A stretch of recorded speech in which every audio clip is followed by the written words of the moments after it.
good evening, everyone. This is Nikita from SSERD. I know you all been so excited to listen to Nicole's talk today. So let me welcome you all to SSERD Space Talk. SSERD is an organization which was started with an intention to promote space education among the students and the whole community, so that we be part of the space revolution which has already started.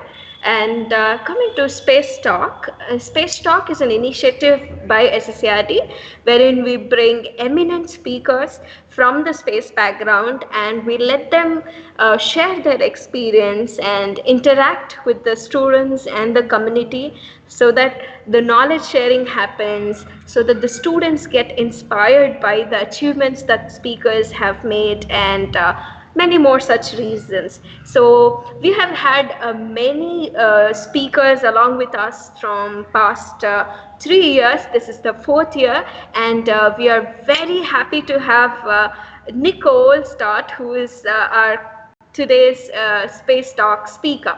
So I welcome you, Nicole.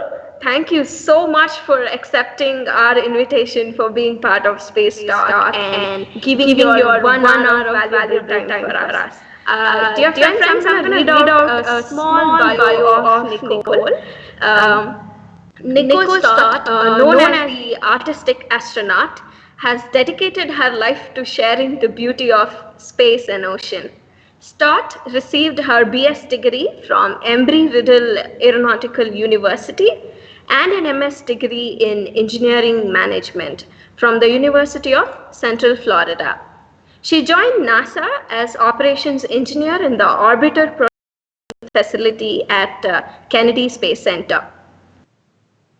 During her tenure in Kennedy Space Center, she had completed 2 space flights, first in 2009, where she performed a spacewalk for 6 hours and 39 minutes, and the second space flight in 2011, when she was a crew member of the space shuttle STS-133.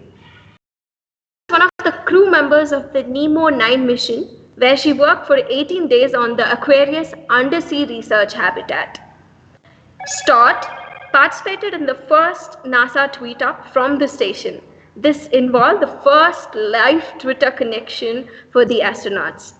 After 20 years with the space agency, Stott is now full-time artist and advocate for science, engineering, technology, math, and art. We call it STEAM education. Nicole, with her art, she is also the co-founder and the founder director of Nicole is also the founder of the Space Art Foundation, where it promotes the space art and connects a lot of people around the world for space and art. So thank you, Nicole, again, and I would also like to welcome all of you who are here on the call with us today. Nicole, how do you feel joining with us? I am very happy to join you. Nikita, it's like I really am so thankful for people like you and Sujay and your team that are sharing this love of space exploration, not just as a love for it, but as a way for as many people as possible to learn about the value of it and be inspired by it, and know that everything we're doing in space is all about improving life here on Earth. So thank you for spreading the good word. Thank you so much. So Nicole, can you just take us through your life, as in how did you start, like how did you actually get into NASA, and how did you get on to become an astronaut, and just share a few some important thing that you want us to know about your life. Please take us through your journey. Okay, well, I have a few slides, and so I'll go ahead and share if I can manage to do that. And hopefully this will be a little bit better than me just rattling away here. Let's see. Let's go to the thingy, and we will share screen. And here we go. Start sharing. There we go. Let's see. Is it working yet? Oh, there it goes. Great. Okay. Awesome. Okay, can you see the first slide there?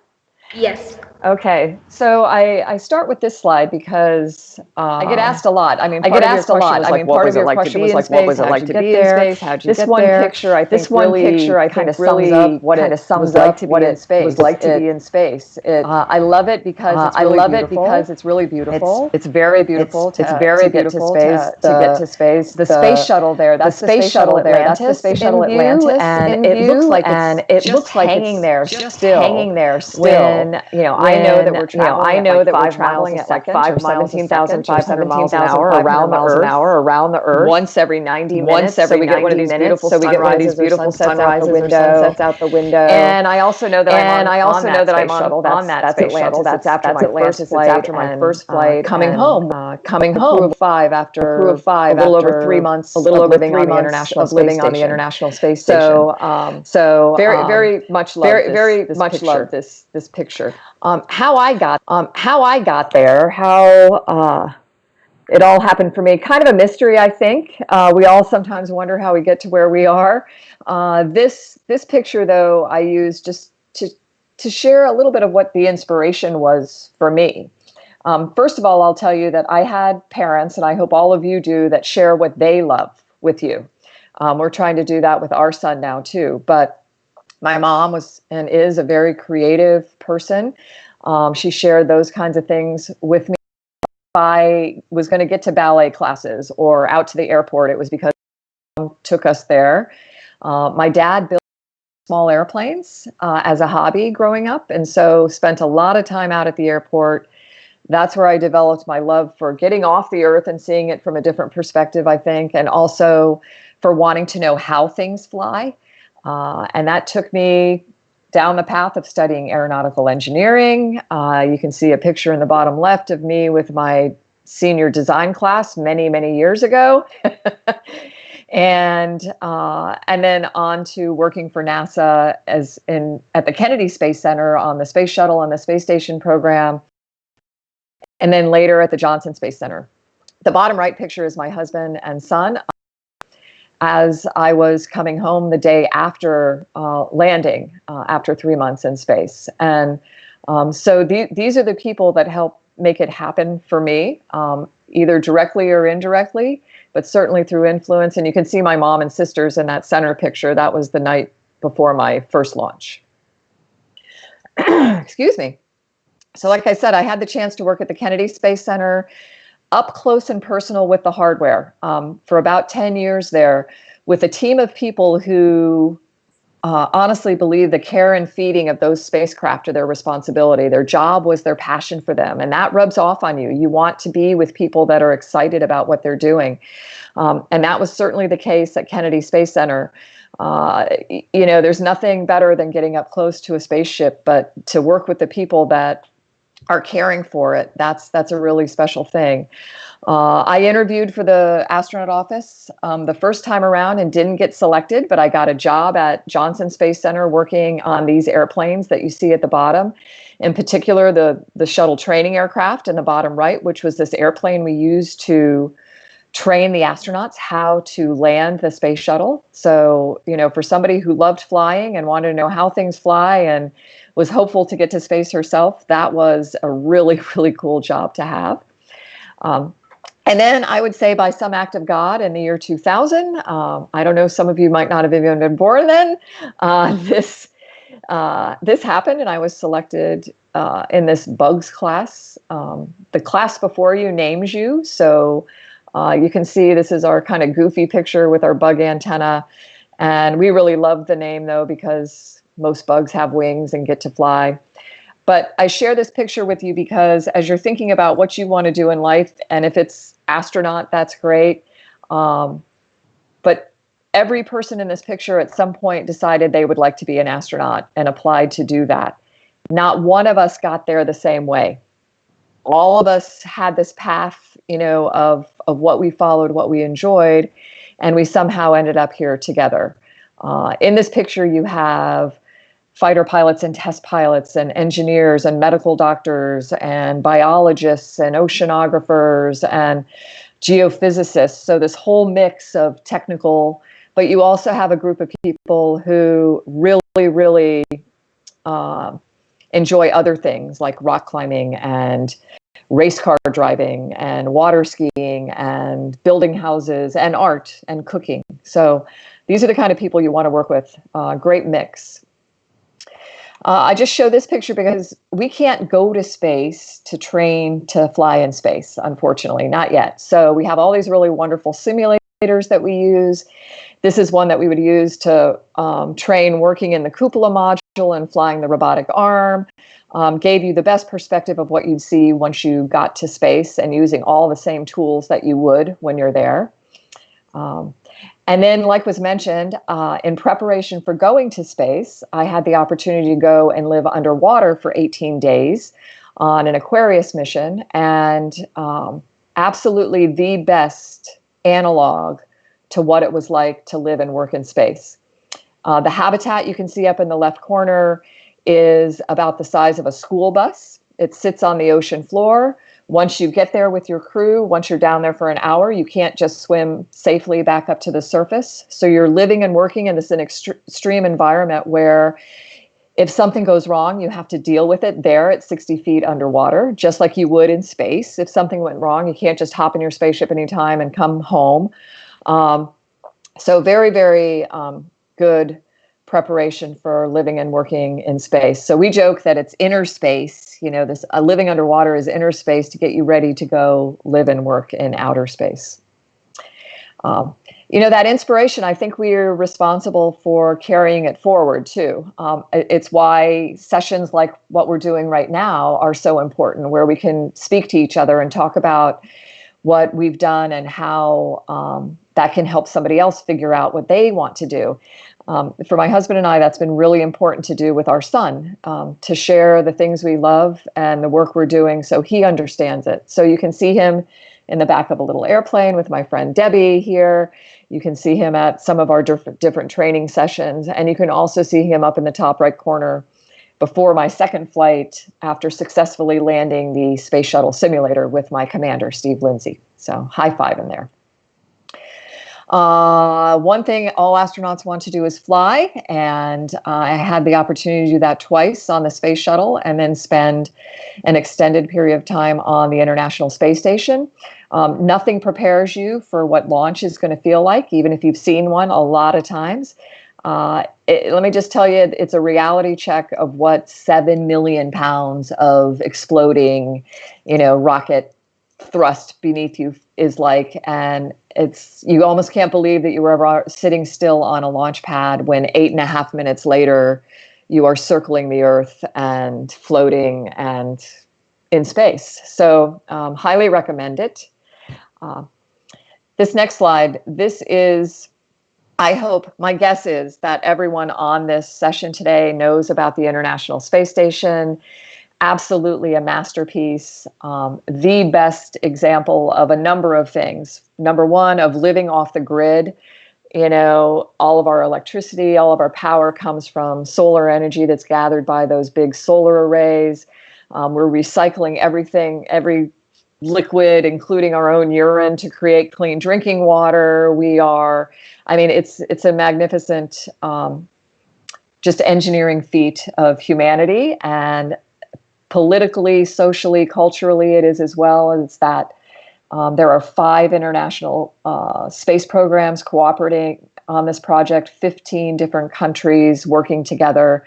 And for the past 20 years, there have been crew members living and working together, representing those 15 different countries peacefully and successfully on board this space station. Not to mention the science that's going on up there. These are the people that I spent my 3 months on the International Space Station with. Normally it's a crew of 6. In this picture you see 9 because 3 had come up before 3 went home. And I don't know if any of you stayed up late or got up early in the morning today to see 3 crew members, Jessica, Oleg, and Drew, come home from the space station. They landed in Kazakhstan in their Soyuz spacecraft after over 200 days on on the station and are safely home back on Earth. But these are my folks. And I don't know if you noticed the clown noses or not, but one of the gentlemen in the front, second from the left, Guy Laliberté, is the owner, founder of Cirque du Soleil, and he was able to fly to the station for 2 weeks as a spaceflight participant or as a tourist, and he considers himself a clown, so he brought us some clown noses. But I love this picture because I think, just like the one of my astronaut class, this is a group of people that I lived for 3 months on the space station with, and we enjoyed our time there. But I also knew that every single one of these people would have my back when something didn't go as planned. And they knew that I would have theirs. And that's a really important thing when you're working in any environment. You want to know that you're going to enjoy the work you're doing, but you're also going to be professional and get that work done and really be able to come together when things aren't going right. So I mentioned the science briefly. This is just a couple pictures to show you, in particular the one in the bottom left, that we do science in space in microgravity because we can take gravity out of the equation. And I love these pictures. Water in your portrait in it, because it just really sums that up so well. It's just different to live in space. And we are the experiment. So that picture on the right, one of us is wired up every day. You know, does she still have a heart? Is her brain working? How's it changing while she's living in space? And that's a really important part of what we're learning about how we can go and explore further off our planet, but also how we can bring those lessons back to Earth. This is my obligatory, I got to do a spacewalk picture. In the bottom left, you can see me kind of giving a wave. I'm hanging on at the end of the space station. And, you know, my mom always says, this is why there should be a two hands on the space station rule. Shouldn't be able to take your hand off. And then the picture in the top right is just, when I think about my spacewalk, this is the furthest I will or have ever been from the planet, by myself in this spacesuit, hanging on to this piece of hardware at the end of the arm, doing this big arc, 25 minutes from the payload bay of the from the end of the station down into the payload bay of the shuttle. And that there's time for reflection when you're out there like that. In space, we exercise 2 hours a day. We do that because our bodies figure out that they don't need bones and muscles anymore to live up there. So we exercise to counteract that loss of bone and muscle. And these are just a couple pictures that we took as a crew to show our folks on the ground that we were still working out. And I love the picture on the right because, you know, no better place. Actually, I don't know of any other place, maybe underwater, where you can hold on by 1 foot and carry all 5 of your crewmates on your shoulders at the same time. And that picture, I think, is kind of interesting because as a crew, when you're working together in this kind of environment, and I would say when you're working together in teams on the ground too, there are going to be times where you absolutely will have to be the one that's carrying the whole team. You know, bad day, whatever. And then you have to be willing to let somebody help you too when there's a struggle going on. So I like that picture for that reason too. We live in space, so these are just a couple shots. You know, on the space shuttle, I would always sleep in my sleeping bag on the ceiling, float up in there. We had a Halloween while I was on the space station, so we all came up with some different costumes to wear.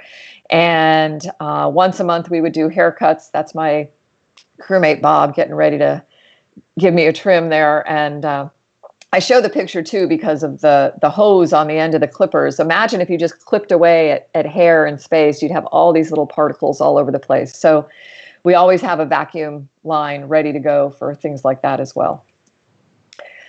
This is a picture looking out the window of the Space Shuttle Discovery. I'll just transition now a little bit to looking out of the station. When people ask me what's my best memory of living in space, it will always have something to do with floating and looking out the window and with the people I was working with, but absolutely out the window. This is Florida from space. And when I got to space, I wanted to see Florida. I would still want to see Florida when I go back. I'm hoping someday when I can do that, because I considered Florida to be my home. So I wanted to see it when we were passing over. It's stunning. The planet is stunning. And as I looked out the window, things changed for me. You know, it went from wanting to see home to looking at, you know, my space station in a different way, to seeing the weather and seeing things just differently. And it ultimately became about just what was the next surprise out the window. And what was the art, the presentation I was going to see myself when I looked out the window. And this was my very favorite picture that I took from space. Big zoom lens on, tiny little chain of islands on the northern coast of Venezuela called Las Rocas. And to me, it looked like somebody had already reached their hand down with a brush and painted a wave on the top of the ocean. And just to kind of wrap things up from, you know, my time preparing to go to space, a little bit of time in space, and now back on Earth, I've taken that time, which I had in space, to also paint while I was there with watercolors. And I painted that favorite picture of mine. And I'm using art now to share the experience, but also to work with children around the world through the Space for Art Foundation group. And some of the art we've created with these children around the world has actually gotten to go to space and come home. So that's nice for them to get to see. And I'd ask all of you to please check out the Space for Art Foundation and contribute your artwork, or get children who live in your area to contribute artwork to our next project. And I'm going to end there, stop rambling, and let's see if I can stop sharing here.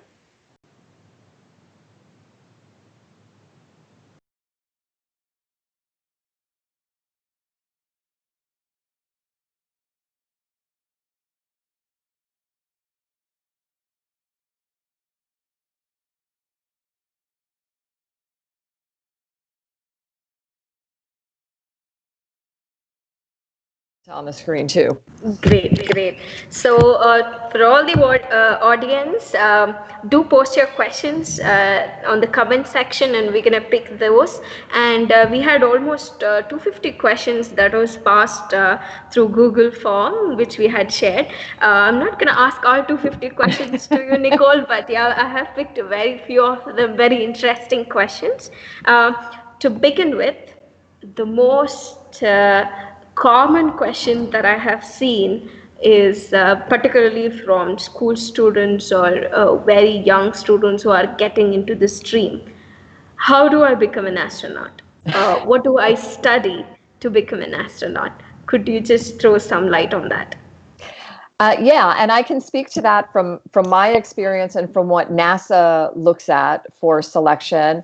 I would really, really encourage you to go to the NASA website and look at their astronaut selection page. They have some wonderful information there that talks about like the basic requirements for education and career experience, and some little bit about the medical screening that they do. But I would just say to you, the number one thing I would say to you is you really, really need to pay attention to what you're excited about. What are you curious about? You know, for me, that was flying. I wanted to know how things fly. I mean, I wanted to fly myself too, but I wanted, how does that airplane fly? How does that rocket ship fly? And by discovering that need to know, that's how I learned about aeronautical engineering. I didn't even know what aeronautical engineering was before that. So my choice for aeronautical engineering in school was based on something I already loved. And then that became something that was qualified for the astronaut selection too.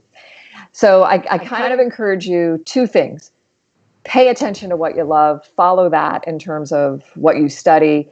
But in parallel with that, look at what NASA requires or what the space agency you're associated with requires for selection, and maybe you can find where those two things intersect, and be working on what you love on this path to becoming an astronaut too. Thank you very much, Nicole. So also there is one question which most of the students ask us. So if they have to become an astronaut, should they only do aeronautical engineering or aerospace engineering? We say that, but it is always good to hear from you. What are the other things or other courses that students can study and have degree, but also become an engineer? I mean, what are the other, or usually what are other astronauts from their profession is what... Yeah. I mean, engineering for sure is a big one, but it's not required. And that's why I really encourage you to look at the criteria and to understand that. It does have to be kind of a science or technical degree. And so engineering qualifies like that. Medical doctors qualify. Scientists of pretty much any topic qualify. When I showed you that picture of my astronaut class, I mean, we had biologists, oceanographers, geophysicists, astrophysicists, not to mention engineers and medical doctors. And then from the military standpoint, that applies too. You know, the pilot, test pilot side of things. And normally those people will also have had an engineering or some other kind of science degree to go along with that. So don't feel like you have to limit yourself to engineering. Absolutely not. There are many, and the reason I say go look at what is allowed is they keep trying to open that up more and more. So don't restrict yourself if that's not what you want to do. Yeah. Great. Yeah. So audience and dear students who are listening to it, remember it's not only engineering. The astronaut says it's not only engineering. So do what you like and see what is the requirement and go ahead with that. So there's another question from one of the student that what are the other skills that a person must have to become an astronaut? Is it only that degree which is sufficient, or what are those skills that makes a person like if there are 1,000 people applying and one gets selected, how is he so special for an organization? Yeah, I think what we look for in the people that we select, once you get to the point of getting an interview, for example, everyone has qualified then, right? From an education, from a career standpoint, and, you know, from some of the medical stuff, you're kind of on this even field then. So what do we look at in addition, right? Well, number one, we want to have the sense that you're a person that could live in a relatively confined space with other people for an extended period of time. You know, would I enjoy my time with you? On top of that, the skills that we look for are people that have gotten outside of the books that they've studied. So do you really know, and are you working on projects that apply what you've learned to solving real life problems? And do you know how to work with tools? And can you do the work for somebody else who is the scientist on the ground? Because you're not going to be doing, at least in the near term, you're not going to be doing your own science in space. You're going to be doing the science of other people on the ground. And can you communicate? Can you have a conversation? Can you engage with people in a way that's somewhat interesting? Yeah, and things like scuba diving and rock climbing, and I'm not putting these out there like you should go off and check those off the list. You need to enjoy these things. I know people that have gone off and gotten their pilot's license because they think that's what somebody wants. Don't do it unless you want to do it. But you've got to be outside of the books. You've got to be part of the world and helping solve problems and engaging yourself in that. Yeah. Great. Thank you again. This is one of the big, mostly asked question by all of us. So thank you so much. There is one question by one of the person. So it's related to the physical fitness. So my eyes has been blurry since birth and have always been used to eyeglasses. I would like to ask if I can still be an astronaut. even if I have an eye condition. It's by Anna Clary. Nicole, what would you like to tell her? So yes, as long as, and I mean, this is why I say go look. Your eyes have to be able to be corrected to either with the glasses or they do allow some corrective surgeries now.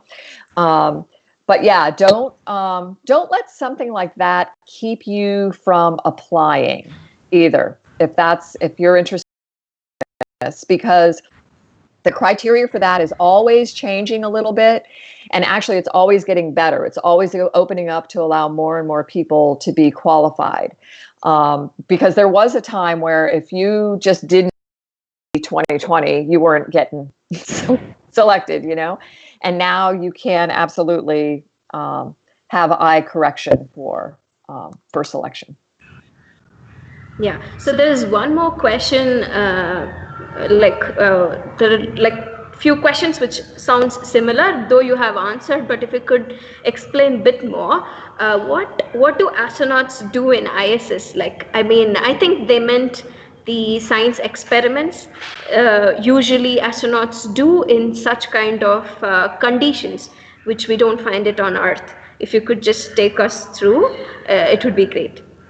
Yeah, we when I was on space station, which was 10 years ago now, every day there was over 100 different active science research investigations going on the space station, pretty much across any area of science you can imagine. And some of those experiments, like I showed in that picture, we are the experiment. We're studying ourselves. Some of them we are actively working with the hardware and manipulating something or building something or studying something for the scientists. And other times there are times where we are just pushing the button on the science experiment for the person on the ground. But it's really incredible the laboratory facilities we have on the station. To support all kinds of science.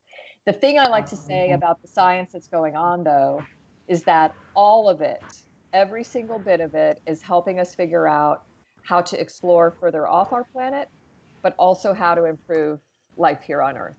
And it's pretty cool when you can take gravity out of the equation and look at something that you thought you knew a lot about in a whole new way and discover all kinds of interesting things. Great. So there are a few questions which focus on while you were in space. So the first question was by Rashmi. What did Nicole miss the most while she was in space? Well, that one's easy. I missed my family the most. When I flew the first time, my son was 7. When I flew the second time, my son was 9. And so like I showed you in those pictures with him where he was out at training with us and stuff, I wanted my son and my husband to feel like they were part of my crew, so that when I was going to be gone, for the missions, that they would feel like they were part of it. Also, just my mom and my sisters, my family is what I missed. I think it's when I travel, it's the same thing, And then on top of that, we live on a really, really special planet. I remember getting home and the hatch opening up, and it's like, oh my gosh. And I imagine that Jessica and Oleg and Drew felt the same thing this morning when the hatch opened up, and they probably were just overwhelmed by the smell of dirt and fresh air and grass and probably things burning out there and stuff. I mean, just that is not something you experience in space on your spaceship, really at all, in very small doses, if anything. And so our nature for us in space is looking out the window at Earth, at our glowing planet. That's how we connect that way. Yeah. Also, there's one more question by Ashley about her fears when she was in space and how could she manage that. I think she meant if there was something that you were or you felt scared of or something brought in fear factor in you. Yeah. Yeah, I get this question a lot, and I'll tell you, I really don't think, as far as the mission went, the space station itself, I wasn't afraid of anything like that. Not real, very respectful, very diligent about the way I worked, very aware of what was going on around me, but I've seen so much for all kinds of emergency situations that we think are no long. Felt prepared and to deal whatever way to deal with that happening. If I was afraid of anything, it was kind of goes back to the last question, was something happening to my family here on Earth. I couldn't be there. That was what scared me the most, was, oh my gosh, if something happens to them and I can't be there, I'm afraid of that. we understand. Thank you so much for answering that question. Yeah. Also, I'm going to club two questions and ask you.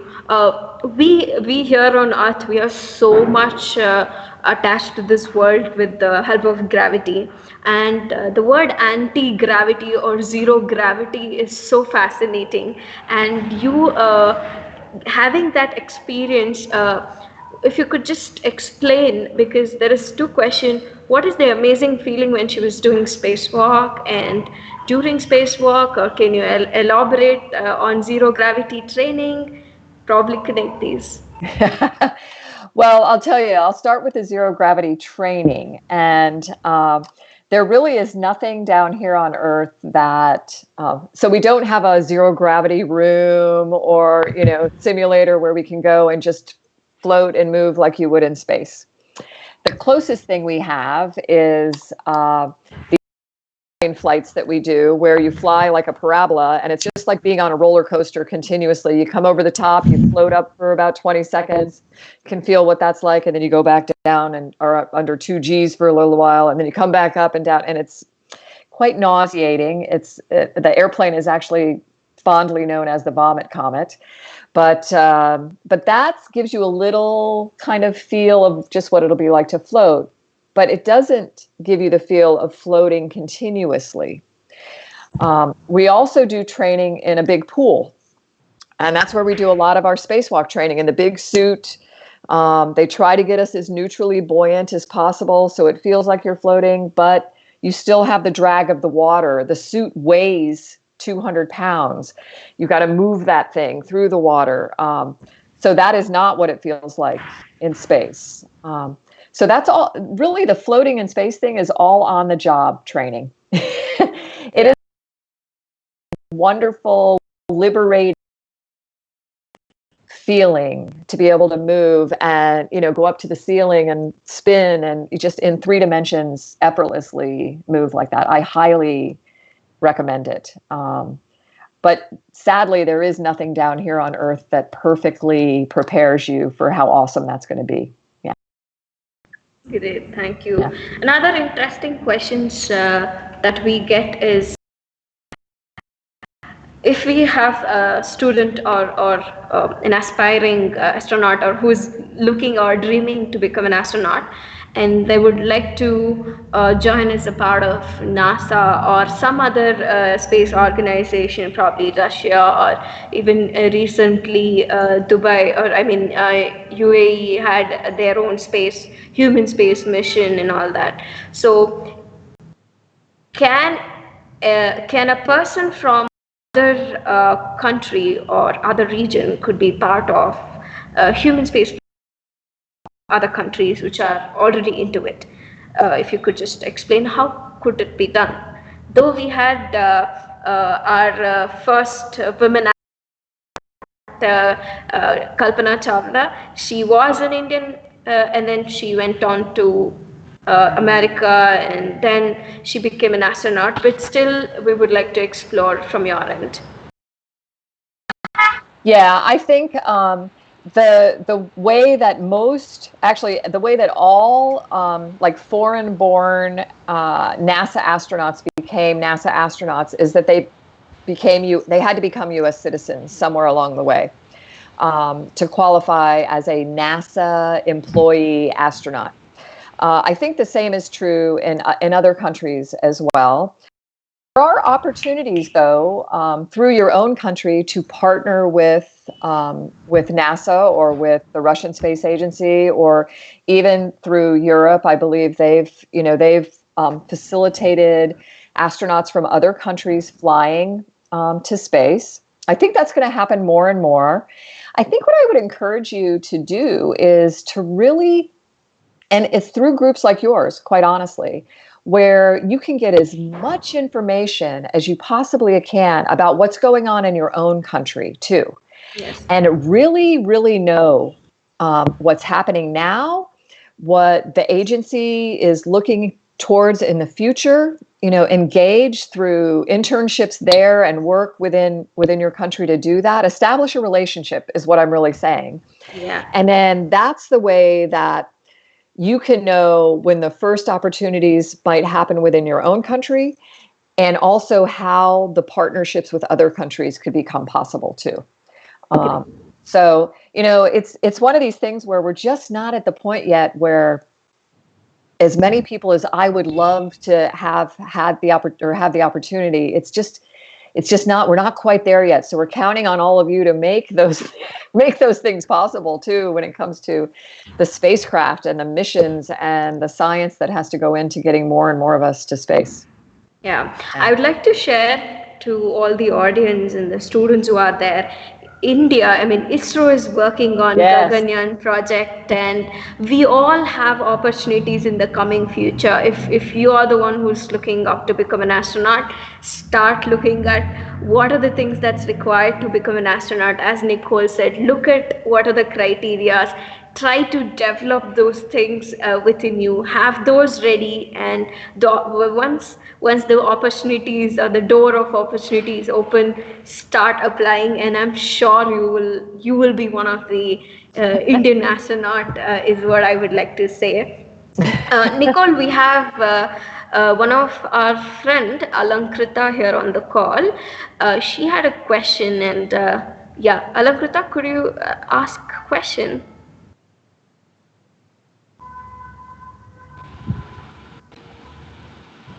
Hi, Nicole. Hello. So I wanted to ask, what are the challenges that you have faced as a woman astronaut? Wow, that's an excellent question. I will answer it though in a way that might be surprising, because the challenges I faced, I think really at the time I didn't even know that it might have been because I was a woman. I don't know. I just looked at it like, here's the things I need to be doing. Here's the stuff I love. I'm going to try to do that. I was very fortunate, like I said, to have parents who encouraged me, who shared what they loved with me. And I don't ever remember being told, oh, Nicole, you can't do that because you're a woman. Very thankful for that. That's why I like this kind of conversation too, because each of us as women needs to be uplifting other young girls and women and showing them what's possible, not talking to them about what they can't do. Because honestly, the rocket ship does not care if you're a boy or girl, does not care. So you have to go into it with that kind of idea. One of my mentors from my engineering days with NASA, and he still is, his motto, which I can find it right here on my desk, is here's how we can, not why we can't, right? And that is the philosophy we all need to have with everything we're doing. We need to be looking for what's the solution? How do I make this happen versus, oh, I can't do that because. And then the other thing is, what I think my own personal greatest challenge was confidence, self-confidence. Just believing that even though I knew everything I'd done met the criteria, I still kind of judged myself like, oh, why would they ever pick me? I shouldn't even apply. They won't pick me. I haven't done anything that would stand out to them. And let me tell you, you have to get over that. You have to believe enough in yourself to pick up the pen and fill out the application, because that's what you have control of. And I know that sounds easier than it is. I don't think I would have done it without the encouragement of people that were my mentors. So, yeah, rambling answer, sorry. No, it's something very important for us, particularly Indian girls or women, because we have Kalpana Chawla, Sunita Williams. These two women are the role models of so many girls out here to become an astronaut. Yeah. And it's always that you go into any school, any class, ask what they want to become, they would say, I want to become like Kalpana Chawla. So that's the kind of dream that Indian girls and women have. And I wish all of you just take that one step which is stopping you to fill up the forms or to do what you wanted to do. Just probably skip that step and just go and do it, is what I would like to say. Thank you, Alankrita, for the question, and thank you, Nicole, for answering that question. Thank you, Alankrita. Yeah, and you mentioned Casey. I have such a wonderful woman. We miss her, and her inspiration carries on. It's incredible, and I love that you mentioned it in a way that her picture, that she is present, because that's what we need to do. We need to make ourselves present for young women, so that somewhere out there they'll see a woman that's an example for them, that looks like them, that is familiar to them, that gives them the inspiration to believe in themselves. Exactly. Yeah. So, people like you who have already been there and share your experience, it gives a lot of energy for us. It inspires us to do, to achieve our dreams. So thank you so much. And Nicole, you wanted to play a video. We can take some time to play the video now. And I'll just tell you, I love this video. Please, yeah. Yeah, watch it and listen to the music as the scenes are showing, and think about it. The song is "What Kind of World Do You Want?" And I think it speaks so beautifully to why we even explore space, why we do these things, and I love it. Yeah, please watch this video and come back. We have really interesting questions for Nicole.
Great.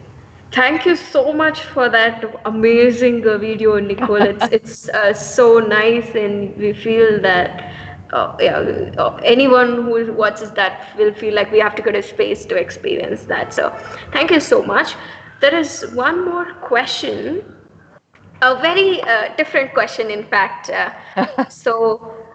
The question goes like this: I would like to know the impact that the Ole Super Bowl commercial had on Nicole, and what she hopes that we take away after watching that commercial ad. It was from Savri Gandhi.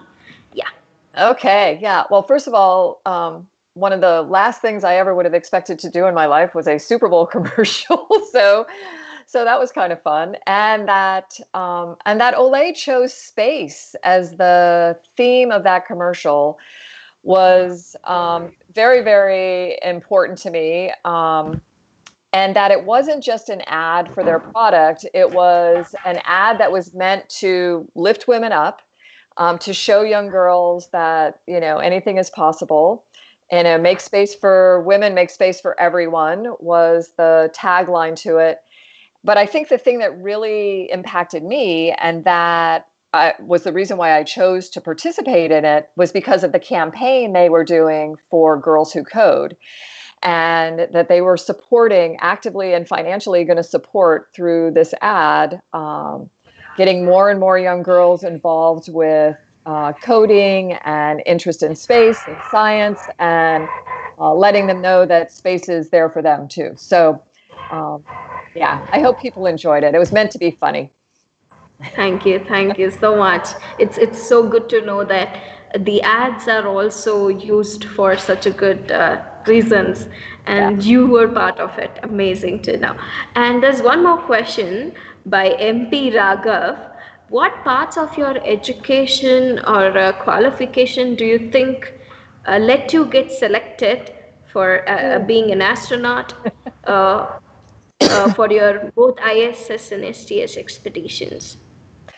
Well, I think education-wise, just that the education I had at a very basic level met the criteria, right?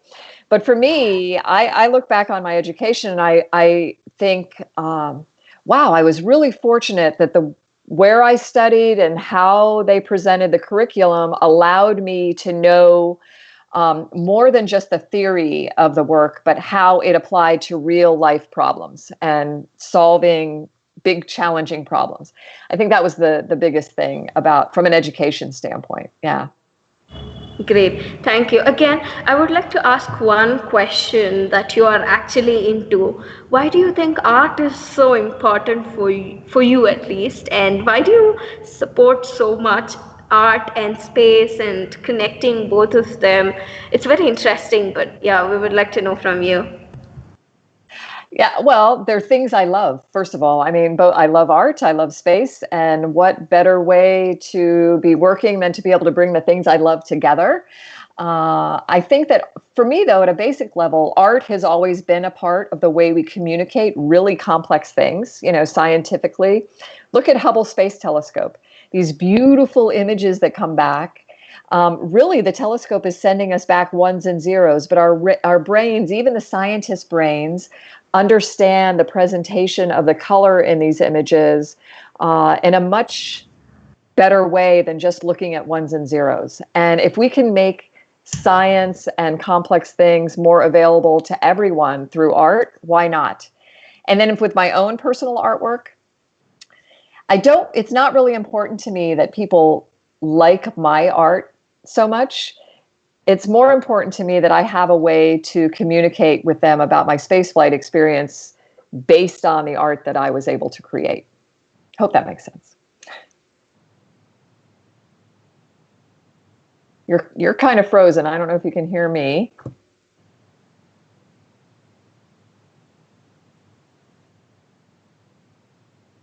Got it? I think you're back. I think you're back. Okay.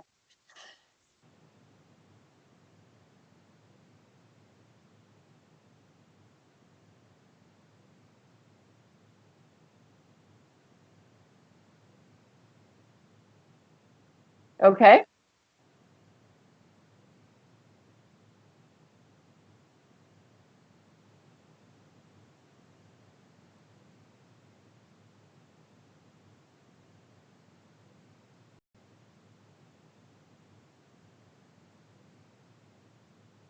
I'm not seeing it, but I will believe that it's beautiful.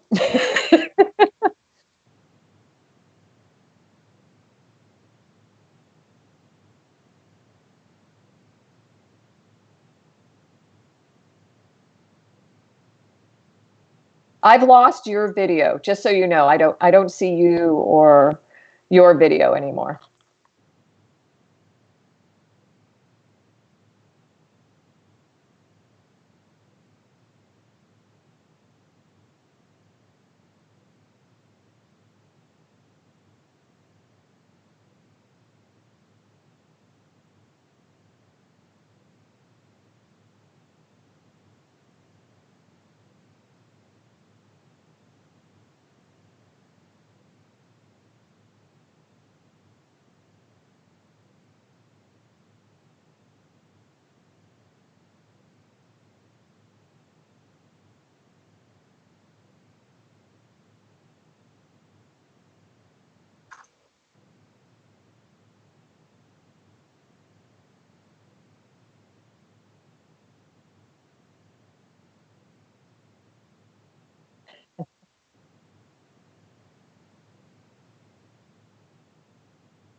Well, I'd say that, I have reflected a lot on how I could apply what I learned, did, experienced in space to this now, because I'm with my husband and son. We're isolated in our home, like all of the people around us are, around the world are, I hope. And um, I kind of think of it like in space, there's a lot of background noise. I think it's okay.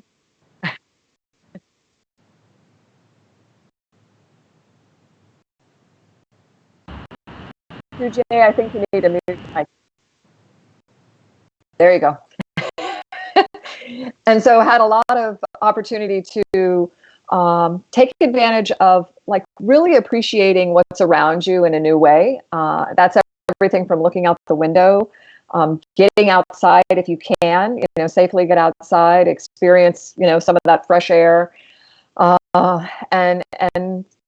and communication, I think, is probably the greatest support that you can have. Take advantage of these tools that we have that are available to us to communicate with, with our family, to reach out and make sure everybody is connected that way. That was one of the greatest gifts we had on the space station, was to be able to, for me to be able to speak to my family every day, and for them to know that I was okay up there as well. Yeah. Yeah, that's good. Yeah, we're gonna. Yeah, so thank you so much. I'm gonna share the screen with you, the images that we had from the students. Yes. I want you to go through them because they're really, really. They're just amazing. Yeah, and I hope this artwork, and if children are interested in participating in our Space for Art Foundation project Beyond, please check out the website and just send us pictures of your art so that we can include it in our global art projects. Yeah. Trying to share it. 1 second.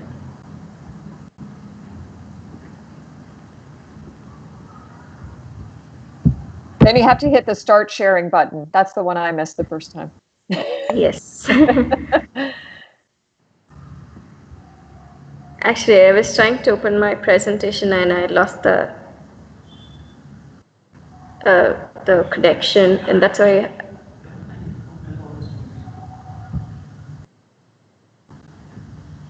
Yeah. 1 more minute. I mean, not 1 more minute. I'm just there.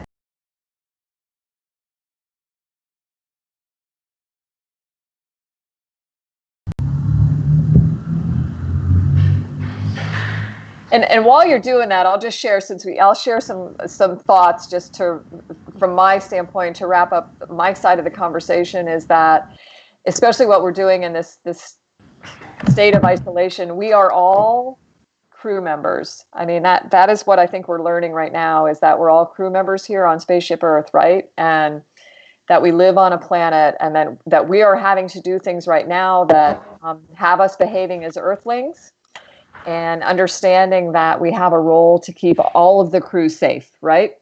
And oh my gosh, Yes. look at those. Look at the art. Yes. So this was by Ditya, Mission to Mars. Oh, that's awesome. Really beautiful. Yeah. And how old is Ditya? Do you Ditya know? was 9-year-old, Oh, yes. that's amazing. Really And you cool. could also see the astronaut helmet. Yeah, it's great. Really, And really. the rovers. And, Yeah. I'll be sharing this with you. Yes, And this is one more by Pratik. Wow. And this is an oil painting. Excellent. And Pratik is like 9 years old too? No, he was 15-year-old. Okay, all right. Yeah. And then I have one more by the parent, where he's also sent us the message telling dad teaching his daughter regarding space expedition and aspiring her. Oh, so, yeah. That's what dads need to do. Dads need to do that. Yeah. Thank you, And Dinesh. one more picture for you. Here you go. By Sabri. Yeah. Made me look good. Yeah, that's from our end. And yeah. Thank you very much. I appreciate that. Yeah. So that's from our end, Nicole. Thank you so much. And it's something special for the whole SSERD team that you gave us your time and took us through your life journey.